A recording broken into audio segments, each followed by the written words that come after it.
محمد نبينا بنور هدينا. அஸ்ஸலாமு அலைக்கும் வரஹ்மத்துல்லாஹி தஆலா வபரகாத்துஹு. அன்பு நிறைந்த இஸ்லாமிய சொந்தங்களே,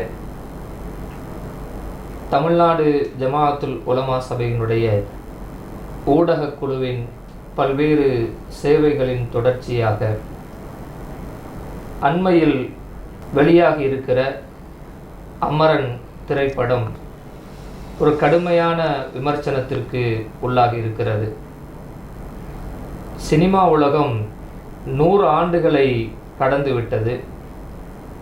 ஆரம்ப காலத்தில் முஸ்லிம்களை குறித்து சினிமா உலகம் சகோதரனாக, உதவி செய்பவர்களாக, முஸ்லிம் சமூகம் சார்ந்திருக்கிற விஷயங்களை நல்ல கருத்து அடிப்படையிலே வெளியாகி கொண்டிருந்தது. 90களுக்கு மேலாக சினிமா உலகம் முஸ்லிம்களுக்கு எதிராக விமர்சனங்களை வைக்கக்கூடிய, இன்னும் சொல்வதானால் முஸ்லிம்களை தீவிரவாதிகளாக சித்தரிக்கக்கூடிய காட்சிகளை மையப்படுத்தி நிறைய சினிமாக்கள் வந்திருக்கிறது. அந்த வரிசையிலே சமீபத்திலே வெளியான அமரன் என்கிற ஒரு திரைப்படம் முஸ்லிம்களை குறிப்பாக காஷ்மீர் மக்களுடைய போராட்டத்தை, காஷ்மீர் மக்களை கொச்சைப்படுத்தும் விதமாக எடுக்கப்பட்டிருக்கிறது. அதற்கு தமிழ்நாடு ஜமாஅத்துல் உலமா சபை ஒரு கண்டனத்தை வெளியிட்டிருக்கிறது. இன்னும் மேலதிக தகவல்களை தெரிந்து கொள்வதற்காக ஜமாஅத்துல் உலமா சபையினுடைய துணை பொதுச் செயலாளர் மரியாதைக்குரிய KM இல்யாஸ் ரியாஜி ஹசரத் அவர்களிடத்திலே சில தகவல்களை தெரிந்து கொள்வதற்காக வேண்டி வந்திருக்கிறோம். ஹசரத் அவர்களை இந்த நிகழ்ச்சிக்கு வரவேற்கிறோம். அஸ்ஸலாமு அலைக்கும் வரஹ்மத்துல்லாஹி தஆலா வபரகாத்துஹு. வலைக்கும் சலாம் வரஹ்மத்துல்லாஹி வபரகாத்துஹு. சமீபத்தில் வந்த இந்த திரைப்படம் சம்பந்தமாக ஒரு நல்ல ஒரு கண்டன அறிக்கை ஜமாஅத்துல் உலமா சபை வெளியிட்டிருக்கிறது. நல்ல ஒரு தரமான கண்டன அறிக்கை, சொல்லப்பட வேண்டிய, கண்டிக்க வேண்டிய விதத்தில் அது கண்டிக்கப்பட்டிருக்கிறது. சமூகத்தில் ஒரு சின்ன சந்தேகம், இந்த படம் வெளியாகி இத்தனை நாள் கழித்து இப்படி ஒரு கண்டன அறிக்கை வருது, உடனே இது கொடுத்துருந்தா நல்லா இருக்குமே, ஏன் இவ்வளவு தாமதமாக ஜமாஅத்துல் உலமா அந்த அறிக்கையை வெளியிட்டிருக்கிறது அப்படின்னு ஒரு கேள்வி சமுதாயத்தில் இருக்குது. இது எப்படி பார்க்குறீங்க? முதலாவது, அமரன் திரைப்படம் கண்டிக்கத்தக்கது, சமூகத்தில் வெறுப்பின் விதைகளை தூவுகின்ற அம்சங்களை கதையாக கொண்டிருக்கிறது. ஆகையினால் அந்த அறிக்கையை நாம் வெளியிட்டோம். தமிழ்நாடு ஜமாஅத்துல் உலமா சபை வெளியிட்டது. காலதாமதம் ஏற்பட்டது என்பது உண்மைதான். அதற்கு காரணம் தமிழ்நாடு ஜமாஅத்துல் உலமா சபையினுடைய தலைவர், பொதுச் செயலாளர், பொருளாளர், துணைத் தலைவர்கள், துணைச் செயலாளர்கள், வழிகாட்டு குழுவை சார்ந்தவர்கள் எல்லோருமே அண்மையிலே நிலச்சரிவால் பாதிக்கப்பட்ட கேரளாவினுடைய வயநாட்டு பகுதியில் அங்கே பாதிக்கப்பட்ட மக்களுக்கு வீடு கட்டித்தரக்கூடிய பணிக்கு அடிக்கல் நாட்டக்கூடிய அந்த முக்கியமான வேலைக்கு சென்றிருந்தோம். ஆகையினால் உடனடியாக இதில் கவனம் செலுத்த இயலவில்லை. ரெண்டாவது விஷயம், பொதுவாக திரைப்படத்துக்கும் நமக்கும் கொஞ்சம் இல்லை, கொஞ்சம் நல்லாவே தூரம். திரைப்படங்கள் பார்க்கின்ற பழக்கம் இல்லை. அது இப்படி ஒரு தகவல் வந்திருக்கிறது என்று சொல்லும்போது அந்த படத்தை பார்க்காமல் எப்படி நாம் ஒரு அறிக்கையை தருவது என்கின்ற ஒரு தயக்கம் இருந்தது. அதன் பிறகு படத்தை பார்ப்பதற்கான சூழல்களை சில சகோதரர்கள் ஏற்படுத்தி தந்தார்கள். அதன் பிறகு மற்ற விமர்சகர்கள் இது குறித்து என்ன சொல்லுகிறார்கள் என்பதையெல்லாம் நாம் தெரிந்து கொள்ள வேண்டியிருக்கு. ஏன்னா ஒரு திரைப்படத்தை பார்த்தாலே புரியக்கூடிய தன்மையை நமக்கு இல்லை, அது எப்படி எடுப்பாங்கங்கிறது நமக்கு தெரியலை. ஸோ அதனால் அந்த காலதாமதம் என்பது ஏற்பட்டது. மற்ற விஷயங்களுக்கெல்லாம் முந்திக்கொண்டு அரசியல் கட்சிகள் அறிக்கையை விடுவார்கள். நம்ம அரசியல் கட்சியும் கிடையாது. நம்ம ஒரு சோசியோ பொலிட்டிக்கல் மூமெண்ட்டு, அதாவது அரசியலில் கருத்து சொல்லுவோம், ஆனால் சமுதாய அமைப்பு. அது முஸ்லீம்களை மிக குறிப்பாக அவர்கள் மீது ஒரு தவறான எண்ணத்தை பொது சமூகத்திலே விதைக்கக்கூடிய கருத்துக்கள் அதில் இருப்பதை நாம் துல்லியமாக கண்டறிந்து சரியான கோணத்தில் நாம் அதை சொல்ல வேண்டும் என்பதற்காகத்தான் அந்த காலதாமதம் ஏற்பட்டது. நமக்கும் சினிமாவுக்குமான தூரம் இருக்குது. சினிமா ஒரு வகையான கதைகள், கற்பனைகளை உள்ளடக்கி வச்சுருக்கு. நம்ம நிறைய கதைகள் வருது. இல்லை, இந்த மாதிரி சினிமாக்களை இது கதை தானே, கற்பனை தானே அப்படின்னு விடாமல் ஏன் இதை உலமா சபை கண்டிக்கிறது? அது ஒரு நல்ல கேள்வி. அதாவது பொழுதுபோக்கு அம்சங்களில் நம்ம அறிக்கையில் அதுதான் சொல்லியிருக்கோம். பொழுதுபோக்கு அம்சங்களில் அதிகமாக மக்கள் மனதில் இடம் பிடிப்பது, அது உண்மைக்கு சமீபத்தில் கொண்டு போய் அந்த பொழுதுபோக்கை வைத்து பார்க்கக்கூடிய ஒரு தகுதியை மக்கள் சினிமாவுக்கு தான் கொடுத்திருக்கிறார்கள். அதனால்தான் திரைப்பட நடிகர்கள் இங்கே முதலமைச்சர்களாகவும் ஆகிறார்கள், அல்லது முதலமைச்சர்களாக ஆக வேண்டும் என்று நினைப்பவர்கள் திரைப்பட நடிகர்களாக தங்களுடைய பொது வாழ்க்கையை அமைத்துக் கொள்கிறார்கள் தொடக்கத்தை. ஸோ எனவே மக்களுடைய சிந்தனையில் பெரும் செல்வாக்கு செலுத்துவதாக திரைப்படங்கள் இருக்கின்றன. ஆகையினால் அதை ஒரு பொழுதுபோக்கு என்ற அடிப்படையில் மட்டும் பார்க்க இயலாது. அது சிந்தனையில் செல்வாக்கு செலுத்துகின்ற காரணத்தினால் அதில் வரக்கூடிய கருத்துக்களின் மீதும் நாம் கொஞ்சம் கவனத்தை செலுத்தணும்னு நினச்சோம். அதனால அந்த கண்டன அறிக்கையை கொடுத்துருக்கோம். கருத்து சுதந்திரம் அப்படிங்கிறது எல்லாருக்கும் உண்டு தானே. ஒருத்தர் ஒரு கருத்து சொல்கிறாங்க. இப்போ நம்ம இதை எதிர்க்கும் பொழுது கருத்து சுதந்திரத்துக்கு எதிராக இவர்கள் விமர்சிக்கிறார்கள்னு ஒரு அவப்பெயரை நம்ம மேலே சுமத்துறதுக்கு வாய்ப்பு இருக்குல்ல? எதிர்ப்பதும் கருத்து சுதந்திரம் தான். அப்படி படம் எடுக்கிறதுக்கு அவங்களுக்கு கருத்து சுதந்திரம் இருக்கும்போது எதிர்ப்பதற்கான சுதந்திரமும் கருத்து சுதந்திரத்தின் கீழே தான் அது வரும். எனவே எதிர்ப்பதும் கருத்து சுதந்திரம் தான். அதை அதுக்கு மாற்று கருத்து அவங்க சொல்லக்கூடாது. எதிர்க்கிறதுக்கு முக்கியமான காரணம் அது மக்கள் மத்தியில் ஒரு குறிப்பிட்ட தேசிய இனத்தின் மீது தவறான பார்வையை அந்த படம் விதைக்கிறது. இது பார்த்தாலே தெரியும். காஷ்மீரிகள் என்பவர்கள் ஒரு தேசிய இனம். அவங்கள முஸ்லீம்களாக பார்க்கக்கூடாது. எப்படி தமிழர்கள் ஒரு தேசிய இனமோ, கன்னடர்கள் ஒரு தேசிய இனமோ, தெலுங்கர்கள் ஒரு தேசிய இனமோ, இதை மாதிரி காஷ்மீர்களும் ஒரு தேசிய இனம். அந்த தேசிய இனத்துக்கு ரைட்ஸ் இருக்குது. இந்தியாவில் வாழ்கிறதுக்கான உரிமைகள் கொடுக்கப்பட்டிருக்கு. அந்த உரிமைகள் பறிக்கப்படுகின்ற போது எப்படி தமிழர்கள் போராடுவாங்களோ, கன்னடர்கள் போராடுவாங்களோ, அதே மாதிரி அவங்களும் போராடுவாங்க. எனவே போராட்டத்தை, உரிமையை பெறுவதற்கான ஒரு பாதை என்று தான் பார்க்கணுமே தவிர அதை ஒரு வன்முறையாக காட்டுவது, அதை ஒரு தீவிரவாதமாக அதற்கு முத்திரை குத்துவது, இதெல்லாம் ஒரு ஜனநாயகத்தை நம்புகின்ற ஒரு நாட்டில் ஏற்க முடியாத ஒரு செயல். இந்த தேசிய இனம் இன்றைக்கு குறிவைத்து தாக்கப்படுகிறது என்றால் நாளைக்கு இன்னொரு தேசிய இனம் தாக்கப்படும். ஸோ அதனால் ஒரு தேசிய இனத்துக்கு எதிராக ஏவப்படுகின்ற அம்புகளை நாம் அதை தட்டி கேட்க வேண்டிய கடமை ஒரு இந்தியன் என்ற அடிப்படையில் உண்டு. சோசியோ பொலிட்டிக்கல் மூவ்மெண்ட்டு யாரெல்லாம் நடத்துகிறாங்களோ அவங்களுக்கெல்லாம் அந்த கடமை இருக்குது. அந்த கடமையின் அடிப்படையில் தான் நம்ம அதை கண்டிச்சிருக்கோம். ஈழத்தமிழர்களின் போராட்டத்துக்கும் காஷ்மீருடைய போராட்டத்துக்கும் என்ன வித்தியாசம்? ஏன்னா ஒரு பக்கம் ஈழத்தமிழர்களை போராளிகள்ங்கிறாங்க, காஷ்மீர்களை தீவிரவாதிகளாக சித்தரிக்கிறாங்க. இல்லை, ஈழத்தமிழர்களையுமே இவங்க போராளிகள்னு மட்டும் இவங்க சொல்லலை. அந்த போராட்ட சில பேர் தீவிரவாதிகள்னு அவங்கள குறிப்பிடுறாங்க. எந்த தேசிய இனமும் அது தனக்கான உரிமையோடு வாழ்வதற்கு அதுக்குள்ள உரிமையை அந்தந்த நாட்டினுடைய அரசியலமைப்பு சட்டம் கொடுத்துருக்கு. அந்த உரிமைகளை வழிமறிப்பது தான் அரசியலமைப்பு சட்டத்துக்கு எதிரானதை தவிர அந்த உரிமை வேணும்னு கேட்டு போராடுறவங்களை நம்ம தீவிரவாதிகள்னு சொல்கிறது அல்லது பயங்கரவாதிகள்னு சொல்கிறது எந்த அடிப்படையிலையும் நம்ம ஏற்றுக்க முடியாது. கிட்டத்தட்ட 2 போராளி குழுக்களுமே உரிமைகளுக்காக போராடக்கூடியவங்க தான் நம்ம அவங்கள பார்க்கணும். அது எல்லை அந்த போராட்டத்தினுடைய எல்லை மீறி அவங்க ஒரு நாட்டினுடைய தலைவரை கொலை செய்வது அல்லது பொதுமக்கள் வாழுகின்ற பகுதிகளில் போய் பொதுமக்களை துன்புறுத்துவது என்று போகிற போது அந்த செயல்களை கண்டிக்கணுமே தவிர அந்த போராட்டத்தையே கண்டிப்பது என்பது நியாயம் அல்ல. அது ஏற்க முடியாது. காஷ்மீரிகளில் இப்படி உண்மையாகவே தீவிரவாதிகளாக இருக்கிறார்களா இல்லை இருந்திருக்கிறார்களா? இல்லை, பொதுவாக நம்ம எடுத்தெடுப்பிலே அவங்க துப்பாக்கியை தூக்கிட்டாங்கன்ற மாதிரி நம்ம அதை பார்க்கக்கூடாது.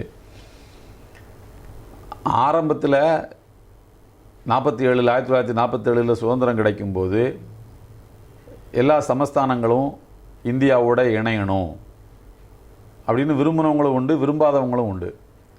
விரும்பாத சமஸ்தானங்கள்னு எடுத்துக்கிட்டால் ஹைதராபாத் சமஸ்தானம் இந்தியாவோட இணைகிறத விரும்பலை, அவங்க பாகிஸ்தானோட போகிறத தான் விரும்பினாங்க. அது மாதிரி காஷ்மீர் சமஸ்தானமும் இந்தியாவோட இணைகிறத அவங்க வந்து விரும்பலை. சொல்லப்போனால் காஷ்மீருடைய லெஜிஸ்லேட்டிவ் அசம்பிளியில், அதாவது சட்டசபையில் வந்து பாகிஸ்தானோட சேரணும்னு தீர்மானம் போடுறாங்க.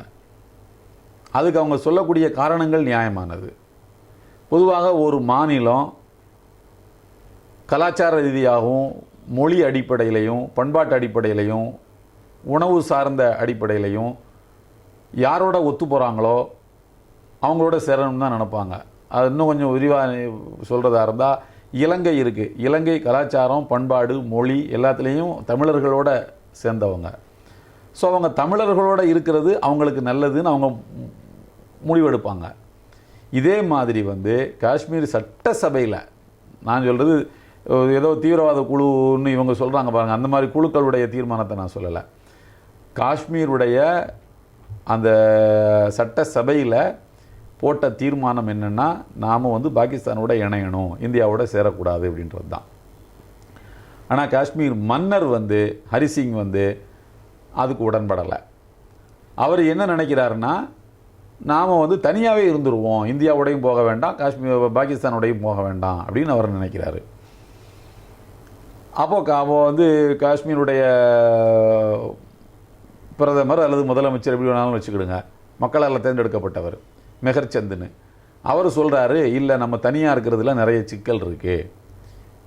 ஏன் தனியாக இருக்கிறதுல நமக்கு சிக்கல் இருக்குது அப்படின்னு சொல்லி கேட்டால், தனியாக இருந்தால் காஷ்மீருடைய வடகிழக்கு பகுதியில் இருக்க தீபத்து வருது, சைனா வருது. அதே மாதிரி வந்து பார்த்திங்கன்னா சைனாவுடைய பார்டர் அதில் வந்து முக்கியமாக வருது. வடக்கு பகுதிகளில் சைனா அதை நம்ம தாக்கலாம், ரஷ்யா நம்மளை தாக்கலாம். எனவே இது இன்னொரு நாட்டினுடைய எல்லைகளை ஒட்டி இருக்கக்கூடிய ஒரு மாநிலமாக நம்ம இருக்கிறோம், எல்லைப்புற மாநிலமாக நம்ம இருக்கிறோம். இப்போ இந்தியா அப்படிங்கிற நாட்டோட நம்ம சேர்ந்து இருக்கிறது, இந்தியா நம்மளை பாதுகாக்கும். பாகிஸ்தானோட சேர்ந்துருந்தால் பாகிஸ்தான் நம்மளை பாதுகாக்கும். நாம் தனியாக ஒரு இராணுவத்தை கட்டமைச்சு நம்ம ஒரு நாடாக நம்மளை நிலைப்படுத்திக்கிறது இந்த பக்கத்தில் இருக்கக்கூடிய பெரிய பெரிய நாடுகளை வச்சுக்கிட்டு நமக்கு சாத்தியம் இல்லை. ஸோ அதனால் நீங்கள் வந்து தனி நாடு அப்படின்ற அந்த எண்ணத்தை கைவிட்டுறணும் அப்படின்னு சொல்லி நம்ம இவற்றை ஹரிசிங்கிட்ட வந்து சொல்கிறார். ஹரிசிங் வந்து அதனுடைய யதார்த்தத்தை புரிஞ்சுக்கிறார். அதுக்கப்புறம் என்ன ஆகுதுன்னு சொன்னால் 1947 இந்த காலகட்டங்களில் பொதுவாகவே இந்த மாதிரி ஒரு நாட்டுக்கு திடீர்னு சுதந்திரம் கிடைக்கும்போது அல்லது திடீர்னு ஒரு போரால் ஒரு நாடு பாதிக்கப்படுதுன்னு சொன்னால் அது தன்னுடைய செலவுகளை சமாளிச்சிக்கிறதுக்கு இந்த நாடு என்ன பண்ணும்? மக்கள் மேலே தான் வரியை போடும். நம்ம நாட்டில் கூட கார்கில் வரின்லாம் தனியாக போட்ட கதையெல்லாம் கூட உண்டு. அதே மாதிரி வந்து 2ஆம் உலக போரில் வந்து இவ்வளோ வளங்கொழிக்கக்கூடிய ஒரு நாடு பிரிட்டனு, அவங்களே வந்து எக்கச்சக்கமாக வரி போட்டாங்க, மக்களுடைய முதுகெலும்புகளை முறிக்கக்கூடிய அளவுக்கு வரிகளை போட்டாங்க. இப்போ கூட நம்ம நாட்டில் போடக்கூடிய வரிகளை எல்லாம் நம்ம தொழிலதிபர்கள்லாம் என்ன சொல்கிறாங்க அப்படின்னு சொன்னால், நிதியமைச்சருடைய முகத்துக்கு நேராகவே சொல்கிறாங்க, நீங்கள் நிறைய வரி போடுறீங்க, நாங்கள் லாபம் சம்பாதிக்கும் போது நீங்கள் என்ன பண்ணுறீங்கன்னா, அரசு வந்து எங்களோட ஒரு பார்ட்னர், தொழில் பார்ட்னர் மாதிரி லாபத்தில் ஒரு பகுதியை வரிங்கிற பேரில் எடுத்துகிட்டு போயிடுறீங்க, நஷ்டப்படும் போது ஏன் அந்த நஷ்டத்தை எடுக்க மாட்டீங்கன்னு கேலியாவெல்லாம் கேட்டாங்க. ஸோ இதே மாதிரி மன்னர் ஹரிசிங் வந்து எக்கச்சக்கமாக வரிகளை போடுறாரு. தன்னை நிலப்படுத்திக்கணும். அவர் எவ்வளோ இந்த மக்களால் தர முடியும், எவ்வளோ நமக்கு வருமானம்னு தெரிஞ்சால் தான் நாட்டை ஸ்டாண்ட் பண்ணி நிற்க முடியும். வரிகளை போடும்போது மக்கள் கொந்தளிக்கிறாங்க. குறிப்பாக பூச் பகுதியிலெல்லாம் மக்கள் வந்து கொந்தளிக்கிறாங்க. அப்போது ஏற்கனவே சட்டமன்றத்தில் தீர்மானம் போட்டாச்சு பாகிஸ்தானோட சேரணும் அப்படின்னு சொல்லிட்டு. அந்த தீர்மானத்தை ஒத்துக்கொள்ளக்கூடியவங்கள்லாம் என்ன பண்ணுறாங்கன்னா, இந்த வரிகளை தரமாட்டோம் அப்படின்னு சொல்லி வரி போட்டதுக்கு எதிராக, அரசுக்கு எதிராக போராடக்கூடியவங்களோட சேர்ந்துக்கிறாங்க. யார் சேர்ந்துக்கிறா? பாகிஸ்தானோட காஷ்மீரை சேர்க்கணும்னு சொல்கிறவங்கலாம் சேர்ந்துக்கிறாங்க. இப்போ என்ன ஆகுதுன்னா, வரிகளுக்கு எதிராக போராடக்கூடியவங்களும் இவங்களும் சேர்ந்துக்கிட்டதுனால அரசாங்கம் அவங்கள கட்டுப்படுத்த முடியாமல் தவிக்குது. ஸோ அடக்குமுறைகளை அவர் வந்து ஏவுறாரு. அந்த நேரத்தில் வந்து என்ன ஆகுது, ஏதாவது ஒரு நாட்டோட சேர வேண்டிய கட்டாயம் அவருக்கு வந்துடுது. ஏன்னா மக்களை கட்டுப்படுத்தணும். அவர் கட்டுப்படுத்தலைன்னா அவர் கையை விட்டு நாடு போயிடும். அப்போ யார் ரொம்ப வலிமை வாய்ந்த போராட்டக்காரங்களோ அவங்க சொல்கிறது நடந்துடும், பாகிஸ்தானோட சேரலாம். அதனால் என்ன பண்ணுறாருன்னா, இப்போது வந்து சுதந்திரத்துக்கு அப்புறமாவும் கொஞ்ச நாள் இங்கே வந்து எக்ரிமெண்ட் படி மவுண்ட் பேட்டன் வந்து இங்கே வைஸ்ராயாக இருக்கிறார். மவுண்ட் பேட்டன் கிட்ட போய் உதவி கேட்குறாரு. மவுண்ட் பேட்டன் என்ன சொல்கிறாருன்னா, நான் இந்திய ராணுவத்தை அனுப்பி உங்களுக்கு நான் ஹெல்ப் பண்ணுறேன். ஏன்னா இந்தியாவுக்கு ஒரு வைஸ்ராய், நான் இந்திய ராணுவத்தை அனுப்பி உங்களுக்கு நான் ஹெல்ப் பண்ணுறேன், ஆனால் இந்தியாவோட காஷ்மீரை சேர்க்கணும் அப்படிங்கிறாரு. அவர் உடனே என்ன பண்ணுறாரு, சரின்னு சொல்லி நேருக்கிட்ட பேசி இந்தியாவோட சேர்றதுக்கு 47 அக்டோபர் 24 எக்ரிமெண்ட்டை போடுறாங்க. அங்கே கலகக்காரங்களை வந்து ஒடுக்குறாங்க. நம்மளோட தான் காஷ்மீர் சேரும்னு காத்திருந்த பாகிஸ்தான் ஏமாந்து போகுது. ஏமாந்த பாகிஸ்தான் ஐக்கிய நாடுகள் சபையில் வந்து என்ன பண்ணுது, பிரச்சனையை எழுப்புது. இந்த மாதிரி அங்கே அசம்பிளியில் வந்து எங்கள் கூட சேரணும்னு தீர்மானம் போட்டிருக்கிறாங்க. ஆனால் இவங்க வந்து இந்தியா கூட போய் சேர்ந்துருக்கிறாங்க. மக்கள் கருத்துக்கு எதிராக இவர் செயல்பட்டுருக்கிறாரு அப்படின்னு பிரச்சனையை சொல்லும்போது தான் நேரு வாக்குறுதி கொடுக்குறாரு, இது தற்காலிகமானது தான். நல்லா புரிஞ்சுக்கணும். இங்கே உள்ளவங்க இந்த நாலேஜ் எதுவுமே இல்லாதவங்க தான் அமரன் திரைப்படத்தை உருவாக்கியிருக்காங்க. அதுக்காக நான் சொல்கிறேன், இது தற்காலிகமானது. இந்தியாவுடன் காஷ்மீர் இணைந்திருப்பது தற்காலிகமானது. நாங்கள் வந்து என்ன செய்வோம்னா, மக்களிடத்தில் ஒரு கருத்து கணிப்பு எடுப்போம். வாக்கெடுப்பு, கருத்து கணிப்பு கூட கிடையாது, வாக்கெடுப்பு. கருத்து கணிப்புங்கிறது 10 பேர்ட்ட 20 பேர்ட்ட 100 பேர்ட்ட ஒரு ஆள்கிட்ட கேட்பான். இதான் சொல்கிறது வாக்கெடுப்பு. ஒவ்வொருவனும் வாக்களிக்கக்கூடிய வாக்கெடுப்பை நாங்கள் நடத்துவோம். அதில் எதுக்கு மெஜாரிட்டி இருக்கோ அதன்படி செயல்படுவோம். பாகிஸ்தானோட சேரணும்னு சொன்னால் சேர்த்து வைப்போம், எங்களோட இருக்கட்டும்னு சொன்னால் எங்களோட நாங்கள் தங்க வச்சுக்குவோம், தனி நாடுன்னு சொன்னால் தனி நாடு கொடுப்போம். இது ஐக்கிய நாடுகள் சபையில் நேரு ஒத்துக்கிட்டது. அது வரைக்கும் 370, அதாவது வந்து 370 என்கிற அரசியலமைப்பு சட்டத்தினுடைய சிறப்பு அந்தஸ்தை வந்து காஷ்மீருக்கு கொடுத்து, காஷ்மீருடைய முதலமைச்சர் பிரதமர் என்று அழைக்கப்படுவார், வசீர் ஆசம்னு அழைக்கப்படுவார், பிரதமர் என்று அழைக்கப்படுவார். காஷ்மீரின் கவர்னர் ஜனாதிபதி என்று அழைக்கப்படுவார். காஷ்மீருக்கு தனி கொடி இருக்குது. ஸோ இந்த எக்ரிமெண்ட்டுக்கு கீழே தான் அவங்க இந்தியாவில் அவங்க வந்து சேர்றாங்க. ஆனால் இங்கே என்ன நடந்தது, வாக்கெடுப்பு நடந்ததா? காஷ்மீர் பிரச்சனையை அந்த அறிக்கையில் சொல்லியிருக்கிற மாதிரி காஷ்மீர் பிரச்சனையை இவ்வளோ பெரிய இடியாப்ப சிக்கல் மாதிரி கொண்டு வந்து நிப்பாட்டினதில் காங்கிரஸ் கட்சிக்கு தான் பெரிய பங்கு இருக்குது. மக்களுடைய உணர்வுகளுக்கு அவங்க வந்து மதிப்பு கொடுக்கவே இல்லை. பிரச்சனைகளை மேலும் மேலும் வளர்க்கிற மாதிரி தான் அவங்க முடிவுகளை எடுத்தாங்க. அதனால் மக்கள் என்ன செய்கிறான், அவன் வந்து போராடுறதுக்கான ஒரு நிர்பந்த சூழ்நிலைக்கு அவன் தள்ளப்பட்டான். ஸோ அப்படி அவங்க காத்திருந்து பார்க்குறாங்க. அவங்க நினைச்ச இலக்கை நோக்கி இது போகவே இல்லை. கடைசியில் என்ன ஆச்சு, பிஜேபி ஆட்சிக்கு வந்து 370 அப்ராகேட் பண்ணக்கூடிய அளவுக்கு, அது அரசியலமைப்பு சட்டத்தினுடைய பிரிவு 370 வந்து அகற்றக்கூடிய அளவுக்கு அவங்க துணிஞ்சிட்டாங்க. அப்போது இது வந்து அந்த மக்களுக்கு இழைக்கப்பட்ட ஒரு துரோகம் அப்படின்றது யார் பார்த்தாலும் சொல்லுவாங்க. அதை அந்த மக்களும் வந்து சொல்கிறாங்க. ஸோ இந்த பின்னணி எதை பற்றியுமே கவலைப்படாத அல்லது பின்னணியே தெரியாமல் இருக்கக்கூடியவர்கள் காஷ்மீர் பிரச்சனையை பற்றி மக்கள் மனதில் கூடுதலாக செல்வாக்கு செலுத்தக்கூடிய ஒரு வலிமை வாய்ந்த மீடியாவாக இருக்கக்கூடிய திரைத்துறை வழியாக மக்கள் மனசை மாசுபடுத்துகிறத நம்ம எப்படி வந்து பார்த்துட்ருக்க முடியும். ஸோ அதனால தான் அப்படி ஒரு கண்டன அறிக்கையை கொடுக்க வேண்டிய ஒரு சூழ்நிலை வந்தது. இந்திய இராணுவம் அப்படிங்கிறது ஒரு மதச்சார்பற்ற இது. இராணுவத்தில் முஸ்லீம்ஸ் இருப்பாங்க, கிறிஸ்டியன்ஸ் இருக்கிறாங்க, இந்துக்கள் இருக்கிறாங்க, எல்லா சமயங்களும் எல்லா மதங்கள் உள்ளவங்களை உள்ளடக்கி இருக்கிறது தான் ஒரு இந்திய இராணுவம் அப்படிங்கிறது.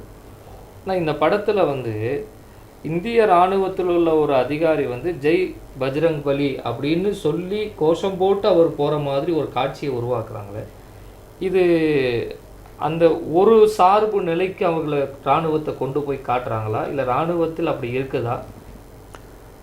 இராணுவத்தில் பொதுவாக வந்து பல ரெஜிமெண்ட்ஸ் இருக்கும், பல ரெஜிமெண்ட்ஸு வந்து இருக்கும். ஒவ்வொரு ரெஜிமெண்ட்ஸும் ஒவ்வொரு விதமான கோஷங்களை போடுவாங்க. ஆனால் ஜெய் பஜ்ரங் பலி அப்படின்னு சொல்லி இராணுவத்தில் கோஷம் போடுறாங்களா இல்லையாங்கிறது நமக்கு தெரியல. பட் ஆனால் ஜெய் பஜ்ரங் பலின்னு கோஷம் போடுற மாதிரி இவங்க காட்டுறது இராணுவத்து மேலே மக்களுக்கு இருக்கக்கூடிய நம்பிக்கையை சிதைக்கும்.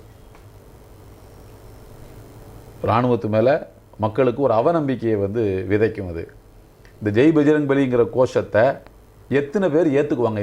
இந்தியா என்பது என்ன ஒரு தேசிய இனமா? இந்தியா என்பது ஒரு தேசிய இனமா? பல தேசிய இனங்களை கொண்டது தான் இந்தியா. தமிழர்கள் இதை ஒத்துக்குவாங்களா? ஜெய் பஜ்ரங் பலின்னு சொல்கிறத கன்னடர்கள் ஒத்துக்குவாங்களா?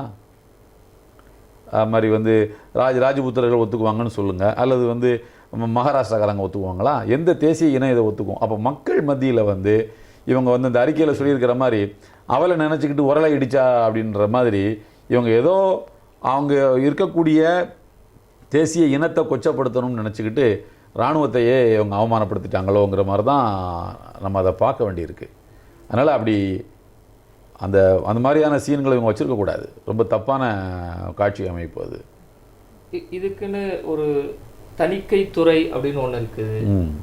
அவங்க பார்வையில் இது படலையா, அல்லது இவங்க வந்து அதை கண்டுக்காமல் விட்டுட்டாங்களா, அல்லது இது எல்லாமே தெரிஞ்ச அரசியல் சாசனத்தை உணர்ந்த ஆட்சியாளர்களாக இருக்கிறவர்கள், அரசியலில் இருக்கிறவங்க எல்லாருமே பெரும்பகுதி இதை பாராட்டி சொல்ல வேண்டிய காரணம் என்ன? குறிப்பாக திராவிட மாடல் ஆட்சியை நாங்கள் தர்றோம், எல்லாரையும் அரவணைச்சு போகிறோன்னு சொல்கிற தமிழ்நாட்டினுடைய முதலமைச்சர் இதை பாராட்டி ஒரு அறிக்கை விடுறாரு. இந்த மாதிரி காட்சிகள்லாம் அவர் கவனிக்கலையா, கவனிக்க தவறிட்டார்? அதாவது உங்களுக்கு வந்து நம்ம தணிக்கைத்துறையை பொறுத்த வரைக்கும் அது மேலே ஆண்டாண்டு காலமாக குற்றச்சாட்டுகள் இருக்குது. பொதுவாகவே வந்து இந்த மாதிரி மக்கள் மத்தியில் போய் சேரக்கூடிய மீடியாக்கள், சினிமா, இதில் வந்து அல்லது தணிக்கைத்துறை இதில் ஈடுபடக்கூடியவங்க, இதில் இருக்கக்கூடியவங்களெல்லாம் ஒரு ஹியூமன் டச்சோடு இருக்கணும், ஒரு மனித நேயத்தோடு இருக்கணும். அவங்களுக்கு வந்து உள்நோக்கம் இருக்கக்கூடாது. ஆனால் தணிக்கைத்துறை வந்து இன்றைக்கு நேற்றல்ல, சினிமா துறை வந்த காலத்தில் இருந்து குறிப்பாக சொல்ல போனால் ஒரு 30-35 ஆண்டு காலமாக தணிக்கைத்துறை மேலே ஏகப்பட்ட குற்றச்சாட்டு. உங்கள் படத்தை பார்க்குறாங்களா இல்லையானே தெரியாது. அவங்க என்ன கொடுக்குறாங்க, இவங்க என்ன வாங்குறாங்கன்றதுக்கெல்லாம் நமக்கு தெரியலை. ஆனால் எதுவும் கொடுக்குறாங்களா வாங்குறாங்களா அப்படியே கண்ணை மூடிக்கிட்டு கையெழுத்து போட்டுடுறாங்க. எவ்வளவு அருவருப்பான ஆபாசமான காட்சிகள் வருது. அந்த மாதிரி தணிக்கைத்துறைன்னு ஒன்று இந்தியாவில் இருக்குதாங்கிற சந்தேகம் கூட நமக்கு இருக்குது. விஸ்வரூபம் படத்துலையும் அதே மாதிரி தான். அது மாதிரி ரோஜா படத்தில் நீங்கள் சொன்ன மாதிரி அதுவும் அதே மாதிரி தான். அதனால் இது ஒரு விஷயம். ரெண்டாவது வந்து எல்லா அரசியல் கட்சிகளும் இதை வந்து பாராட்டுறாங்க. அரசியல் கட்சிகளுக்கு சமூகத்தின் மீது இருக்கக்கூடிய அக்கறையை விட சமூக அமைப்புகளுக்கு தான் அக்கறை அதிகம் இருக்கும். அரசியல் லாப நஷ்ட கணக்குகளை பார்க்காம, தேர்தல்களை பற்றி கவலைப்படாமல், சமூக சீர்திருத்தம் ஒன்றே இலக்காக கொண்டு இயங்குகின்ற நம்மள மாதிரியான சமுதாய அமைப்புகளுக்கு தான் அக்கறை அதிகமாக இருக்கும். அரசியல் கட்சிகள் என்றைக்குமே லாப நஷ்ட கணக்குகளை தான் பார்க்கக்கூடியவங்க. முதலமைச்சர் அவர்கள் இந்த படத்தை பார்த்துட்டு கண்ணீர் சிந்தியது இயல்பிலே நாம் அறிந்த வரையில் முதலமைச்சரை பொறுத்த வரைக்கும் ரொம்ப ஒரு இளகிய மனதுக்காரர். நம்ம கோவை சிறைவாசிகள் உடைய குடும்பத்தினர்கள் படக்கூடிய அவலங்களை எடுத்து சொன்ன நேரத்தில் கூட நம்முடைய ஜமாத் உலமா சபையினுடைய மாநில தலைவர் எடுத்து சொன்ன சமயத்தில் கூட ஒரு 20 நிமிட சந்திப்பின் போது அவர் வந்து கண்ணீர் வடித்தார் என்று நம்முடைய தலைவரே சொல்லியிருக்காங்க. இளகிய மனதுக்காரர். அந்த காட்சி அமைப்புகள், அந்த முகுந்து வரதராஜன் என்கிற அந்த இராணுவ அதிகாரியினுடைய மனைவி படுகிற அவலம், இதெல்லாம் பார்த்துட்டு அவர் வந்து கண்ணீர் வடிச்சிருக்கிறாரு. அது அவருடைய இளகிய மனதை காட்டுகிறது. ஆனால் கமல்ஹாசன் என்கின்ற ஒரு வெறுப்பு வியாபாரி, கமல்ஹாசன் என்கிற ஒரு வெறுப்பின் வாகனத்தின் வழியாக இந்த பாசிசம் தமிழ்நாட்டுக்குள்ளே நுழைகிறது என்கிற அந்த போஷனை அவர் கவனிக்க தவறிவிட்டார் என்பதுதான் நம்முடைய எண்ணம். நம்முடைய கவனிச்சிருக்கணும் அவர். ஏன்னா இவ்வளோ பெரிய ஒரு செல்வாக்குள்ள ஒரு தலைவர், அகில இந்திய அளவில் பிஜேபிக்கு எதிராக ஒரு மிகப்பெரிய அணியை கட்டக்கூடிய அளவுக்கான ஆற்றலும் திறமையும் உள்ளவர். அகில இந்திய தலைவர்கள் பலராரும் வியப்புக்குரிய தலைவராக பார்க்கப்படுகின்ற தமிழ்நாடு முதலமைச்சர் அவர்கள் இந்த பகுதியை எப்படி கவனிக்க தவறினார் அப்படின்ற ஒரு கவலை வந்து நமக்கு இருக்குது. அந்த பேட்டியை அவர் கொடுத்துருக்கக்கூடாது. இப்போ இது மாதிரி ஆதரிக்கிற இது போன்ற உள்ள சினிமாக்களை ஆதரிக்கிற, இது மாதிரி காட்சிகளை கண்டுக்காமல் இருக்கிற இயக்கங்கள், அரசியல் கட்சிகளை வருங்காலத்தில் இஸ்லாமியர்கள் அங்கீகரிப்பார்களா? அப்படியெல்லாம் இவங்க ஞாபக சக்தியோட புறக்கணிச்சிருவாங்கலாம் எனக்கு தோணலை. ஒரு திரைப்படத்தை அடிப்படையாக வைத்து ஒரு அரசியல் நகர்வையே தீர்மானிக்கக்கூடிய முடிவுகளை முஸ்லீம்கள் எடுத்துருவாங்க அப்படின்னு நான் நினைக்கல. ரெண்டாவது என்னென்னா, இது முஸ்லீம்களுக்கு எதிரான படம்னு மட்டும் இதை நம்ம பார்க்கக்கூடாது. முஸ்லீம்களுக்கு எதிரான படம்னே நான் சொல்ல மாட்டேன். ஜமாத் உலமாவுடைய அறிக்கையும் வந்து நீங்கள் கூர்மையாக பார்த்துருந்தீங்கன்னா அதில் ரொம்ப அழகாக சொல்லியிருக்காங்க.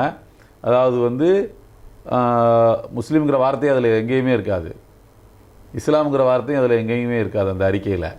இது ஒரு நேஷனல் இன்ட்ரெஸ்ட்டில், அதாவது வந்து ஒரு தேசிய அக்கறையில் இந்த நாடு நல்லா இருக்கணும், ஒரு தேசிய இனத்தை வந்து கொச்சப்படுத்துறதை நம்ம ஒத்துக்கக்கூடாது, இன்றைக்கி இந்த தேசிய இனம்னா நாளைக்கு இன்னொரு தேசிய இனம் அப்படின்ற அந்த ஒரு பொதுவான பார்வையிலிருந்து தான் அந்த அறிக்கை கொடுக்கப்பட்டிருக்கு. அதனால தான் அதை பலரும் வந்து அந்த அறிக்கையை வந்து பாராட்டுறாங்க. ஸோ என்னையை பொறுத்த வரைக்கும் இது ஒரு முஸ்லீம்களுக்கு எதிரான படம் அப்படின்னு நம்ம சொல்கிறதை விட ஒரு தேசிய இனத்துக்கு எதிரான படம். இந்த மாதிரி படத்தை வந்து நேரடியாகவோ மறைமுகமாகவோ ஊக்குவிப்பது எந்த வகையிலும் ஏற்கத்தக்கது அல்ல. கமல்ஹாசனை பொறுத்த அளவில் அவர் வந்து இந்த திரைப்படத்தை அவர் நடித்தா மக்கள் அதை வந்து கூர்மையாக பார்த்துருவாங்க, கண்டுபிடிச்சிருவாங்க நம்மளை அப்படின்றதுக்காக ஒரு வளரும் திரைப்பட நடிகரை வைத்து நடிக்க வச்சு அவருடைய எதிர்காலத்தையும் சேர்த்து ஒரு குழி தோண்டி புதைச்சிருக்கிறாரு. ரெண்டாவது, திமுக எதிர்க்கட்சியாக இருந்தபோது அதிமுக ஆளுங்கட்சியாக இருந்த நேரத்தில் தான் விஸ்வரூபம் படம் வருது. அப்போது அம்மையார் ஜெயலலிதா அவர்கள் விஸ்வரூபம் படத்தில் இஸ்லாம் தீவிரவாத மார்க்கமாக சித்தரிக்கப்பட்டிருப்பதை புரிந்து கொண்டு அவர் நியாயத்தின் பக்கம் நின்றார். ஆளுங்கட்சி அப்போது நம்முடைய உணர்வுகளை புரிந்து கொண்டது. அதே மாதிரி இந்த ஆளுங்கட்சியில் எதிர்கால அரசியல்வானின் விடிவெள்ளியாக யாரை திமுக முற்படுத்துகிறதோ அவரை வச்சு இந்த படத்தை வெளியிட வைக்கணும். அதன் மூலமாக என்ன செய்யணும்னா முஸ்லீம்களை நாம் வந்து பழி வாங்கிடணும். அன்னைக்கு வந்து என்னை நீங்கள் கவுத்துட்டீங்க, நான் அன்றைக்கி உங்களை பழி வாங்குறேன் பாருன்னு அப்படி எடுத்த முயற்சியாக தான் தெரியுது. என்னை பொறுத்த வரைக்கும் ஒரு சின்ன நெருக்கடி வந்தாலே நான் நாட்டை விட்டு போகிறேன் அப்படின்னு சொல்லக்கூடிய கமல்ஹாசனை நம்பி இவ்வளோ பெரிய ரிஸ்க்கு வந்து இவங்க வந்து எடுத்துருக்கக்கூடாது. அதுதான் நான் சொல்ல வர்றது. நமக்கு ஒரு சின்ன பிரச்சனை வரும்போது ரஜினிகாந்தை சந்தித்து இதுக்கான விளக்கத்தை கொடுத்த ஜமாத்துல் உலமா ஏன் கமல்ஹாசனை சந்தித்து இதை நீங்கள் செய்த தவறுன்னு சுட்டி காட்டக்கூடாது? யாருக்கும் நம்மளை பொறுத்த வரைக்கும் ஜமாத்துல் உலமா பொறுத்த வரைக்கும் யாருக்கும் பகையும் இல்லை, யாருக்கும் எதிரியும் இல்லை. சமுதாயத்தினுடைய செல்ல பிள்ளைகள் நாங்கள். ஜமாத்துல் உலமா சபை வந்து சமுதாயத்தினுடைய செல்லப்பிள்ளை, மரியாதைக்குரிய செல்லப்பிள்ளை. அது ரஜினிகாந்தை நம்ம சந்திக்கணும் அப்படின்னு நம்ம முடிவெடுத்ததுக்கு காரணம் அவர் இதே மாதிரி ஒரு போராட்டத்தை வந்து அவரை யாரோ அவருக்கு தப்பாக சொல்லியிருக்காங்க. அப்போது அவர் அரசியலுக்கு வரக்கூடிய மனநிலையிலும் அவர் இருந்தார். அப்போ எதிர்காலத்தில் எம்ஜிஆர் மாதிரி ஒரு பெரிய அரசியல் கட்சி தலைவராக வருவதற்கும் ஆட்சியை பிடிப்பதற்கும் வாய்ப்புள்ள தலைவர் என்று மீடியாக்கள் திரும்ப திரும்ப சொல்லுகின்ற ஒரு தலைவர் முஸ்லீம்கள் மேலே ஒரு தவறான எண்ணத்தோடு இருக்கிறது நல்லதில்லை அப்படின்னு நம்ம நினச்சோம். நேரங்கட்டம் இன்முகத்தோடு வரவேற்றார்.